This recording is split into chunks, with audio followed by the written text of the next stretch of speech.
ایک بہت پرانے زمانے کا ذکر ہے جب ایک عظیم الشان سلطنت پر شیر شاہ نامی بادشاہ حکومت کرتا تھا۔ وہ اپنی رحم دلی، انصاف اور رعایا سے بے پناہ محبت کے لیے مشہور تھا۔ اس کی رعایا اسے اپنے باپ کی طرح مانتی تھیں اور اس کے لیے دل سے دعاگو رہتی تھیں۔ شیر شاہ کا دربار اس کے دانش مند مشیروں اور باصلاحیت افسران سے بھرا ہوا تھا، مگر ان سب میں ایک شخص ایسا بھی تھا جس کی آنکھوں میں حرص اور دل میں بغض کا سیاہ سایہ تھا۔ یہ شخص تھا بادشاہ کا وزیر اعظم ضمیر الدین۔ ضمیر الدین بادشاہ کی مقبولیت سے حسد کرتا تھا اور دل ہی دل میں بادشاہت پر قبضہ کرنے کے منصوبے بناتا رہتا تھا۔ اسی سلطنت کے ایک دور افتادہ گاؤں میں یونس نام کا ایک غریب کسان رہتا تھا۔ یونس ایک سیدھا سادہ اور دیندار شخص تھا جو اپنی محنت پر بھروسہ رکھتا تھا۔ اس کا سب سے بڑا اثاثہ اس کا ایمان اور قناعت تھی۔ وہ اکثر بادشاہ کی نیک نامی کی داستانیں سنتا اور اس کی دلی خواہش تھی کہ وہ ایک بار اپنے نیک دل بادشاہ کی زیارت کرے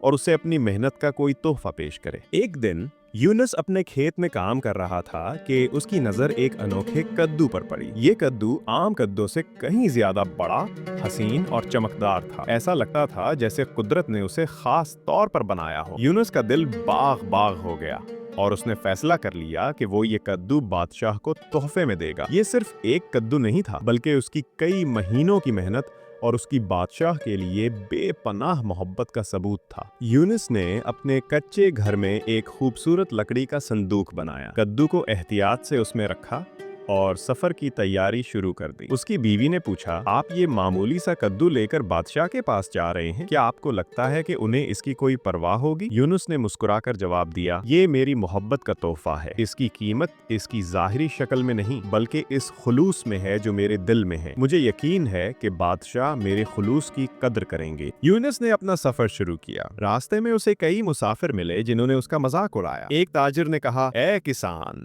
تم جانتے ہو بادشاہ کے محل میں ہیرے اور جواہرات کے ڈھیر لگے ہیں، تمہارا یہ کدو وہاں کوئی حیثیت نہیں رکھتا۔ اس سے بہتر ہے کہ اسے بیچ کر اپنی گزر اوقات کرو۔ مگر یونس نے ہر طنز کو نظر انداز کیا اور اللہ پر بھروسہ کرتے ہوئے آگے بڑھتا رہا۔ وزیر کی سازش اور کسان کی بے خبری۔ ایک دن جب یونس ایک ویران راستے سے گزر رہا تھا تو ایک اجنبی شخص اسے ملا۔ یہ کوئی عام شخص نہیں بلکہ بھیس بدلے ہوئے وزیر اعظم ضمیر الدین تھا۔ ضمیر الدین نے یونس سے اس کے سفر اور ارادے کے بارے میں پوچھا۔ جب اس نے کدو کے بارے میں سنا تو اس کے شیطانی ذہن میں ایک سازش کی بنیاد پڑ گئی۔ اسے ایک موقع نظر آیا جس سے وہ بادشاہ کو بدنام کر سکے اور کسان کو رسوا۔ وزیر نے کسان کو ہمدردانہ لہجے میں کہا، اے بھائی، تم اتنے لمبے سفر کے بعد یہ کدو لے کر جا رہے ہو، مگر میں تمہیں ایک سچی بات بتاتا ہوں، بادشاہ بہت ضدی ہیں، وہ سادہ چیزوں کو پسند نہیں کرتے۔ اگر تم یہ کدو انہیں دو گے تو وہ ناراض ہو جائیں گے اور تمہیں قید بھی کر سکتے ہیں۔ یونس یہ سن کر گھبرا گیا۔ اس نے بے چینی سے پوچھا، تو اب میں کیا کروں؟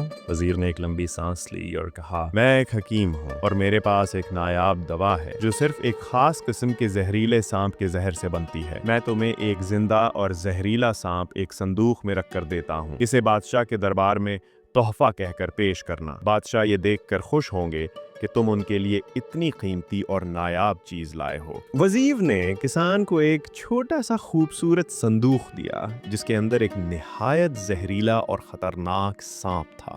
اس نے کسان کو یہ یقین دلایا کہ یہ اس کے لیے بہتر ہے اور بادشاہ کی خوشی کا باعث بنے گا۔ وزیر کا منصوبہ یہ تھا کہ جیسے ہی کسان صندوق کھولے گا، سانپ باہر نکل کر بادشاہ کو ڈس لے گا اور بادشاہ کی موت کا الزام اس غریب کسان پر لگے گا۔ یوں وہ بادشاہ کو راستے سے ہٹا کر خود تخت نشین ہو جائے گا۔ یونس نے اس اجنبی کی بات پر یقین کر لیا اور اس سانپ کا صندوق لے کر بادشاہ کے محل کی طرف چل پڑا۔ راستے میں وہ ایک گھنے جنگل سے گزرا۔ شام ہو چکی تھی اور وہ خوف زدہ ہو رہا تھا۔ اچانک اس نے ایک بوڑھے بزرگ کو دیکھا جو جنگل کے بیچ میں ایک چٹان پر بیٹھے اللہ کا ذکر کر رہے تھے۔ یونس نے ان کے پاس جا کر سلام کیا اور انہیں اپنا سارا ماجرا سنایا۔ بوڑھے بزرگ نے مسکرا کر اس کی پوری بات سنی اور کہا، بیٹا، تم نے بہت بڑی غلطی کر دی ہے، تم نے ایک اجنبی پر بھروسہ کیا۔ یاد رکھو، جو لوگ اللہ پر توکل کرتے ہیں وہ کبھی ناکام نہیں ہوتے۔ اس صندوق میں کوئی نایاب دوا نہیں بلکہ ایک زہریلا سانپ ہے۔ وہ شخص تمہارا بھلا نہیں بلکہ تمہیں اور بادشاہ کو نقصان پہنچانا چاہتا ہے۔ یونس یہ سن کر سکتے میں آ گیا۔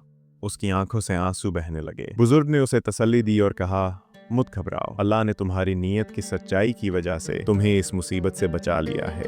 اب سنو، میں تمہیں ایک ایسا نسخہ دیتا ہوں کہ جب تم بادشاہ کے دربار میں جاؤ تو اس صندوق کو کھولتے وقت یہ الفاظ پڑھنا: اے میرے کدو، میرے رب کی برکت سے ظاہر ہو جا۔ یہ کہہ کر بزرگ غائب ہو گئے۔ یونس حیران رہ گیا، مگر اس کا دل مطمئن ہو چکا تھا اور اسے یقین تھا کہ وہ بزرگ کوئی عام انسان نہیں تھے۔ یونس اپنی منزل پر پہنچا اور بادشاہ کے دربار میں حاضر ہوا۔ اس نے ادب سے بادشاہ کو سلام کیا اور اپنا صندوق پیش کیا۔ وزیر ضمیر الدین اپنے چہرے پر ایک فاتحانہ مسکراہٹ لیے کھڑا تھا۔ وہ منتظر تھا کہ کب یہ کسان صندوق کھولے اور اس کا منصوبہ کامیاب ہو۔ بادشاہ نے پوچھا: اے کسان، تم میرے لیے کیا تحفہ لائے ہو؟ یونس نے لرزتے ہوئے ہاتھ سے صندوق کھولنا چاہا، لیکن اسے بزرگ کی بات یاد آئی۔ اس نے ایک لمحے کے لیے اپنی آنکھیں بند کی، دلی دل میں اللہ سے دعا کی اور بلند آواز میں کہا: اے میرے کدو، میرے رب کی برکت سے ظاہر ہو جا۔ یہ الفاظ ادا ہوتے ہی جیسے کوئی جادو ہوا ہو۔ صندوق کا ڈھکن کھلا اور سب کی آنکھیں حیرت سے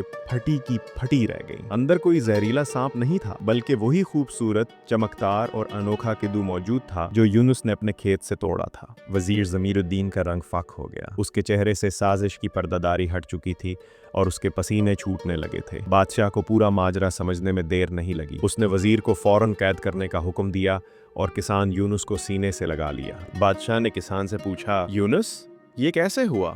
مجھے پوری کہانی سناؤ۔ یونس نے بادشاہ کو راستے میں پیش آنے والے تمام واقعات سنائے، وزیر کے فریب سے لے کر پراسرار بزرگ کی نصیحت تک۔ بادشاہ نے اللہ کا شکر ادا کیا اور کہا: یونس، تمہاری سچی نیت اور اللہ پر کامل توکل نے تمہیں ہر آزمائش سے بچا لیا۔ آج سے تم میرے دربار کے اہم ترین مشیر ہو اور یہ کدو میرے لیے دنیا کے تمام خزانوں سے زیادہ قیمتی ہے۔ یونس نے عاجزی سے کہا: حضور، یہ سب اللہ کی مہربانی ہے۔ ایک غریب کی سچی نیت کا صلہ دینے والا وہی رب ہے۔ اس واقعے کے بعد بادشاہ نے ضمیر الدین کو اس کے جرم کی سزا دی اور یونس کو اپنا وفادار اور سچا دوست بنا لیا۔ یونس نے کبھی تکبر نہیں کیا اور اپنی محنت اور اللہ پر توکل کو اپنا شعار بنائے رکھا۔ یہ کہانی ہمیں یہ سکھاتی ہے کہ انسانیت کے ساتھ بھلائی کرنے والوں کو کبھی مایوسی نہیں ہوتی۔ اگر ہماری نیتیں خالص اور سچی ہوں تو اللہ تعالی ہمیں ہر سازش اور نقصان سے بچا لیتا ہے اور ہماری محنت کا بہترین صلہ دیتا ہے۔ ایک اچھے انسان کے لیے سب سے بڑا انعام اس کا اپنا خلوص اور اطمینان ہے۔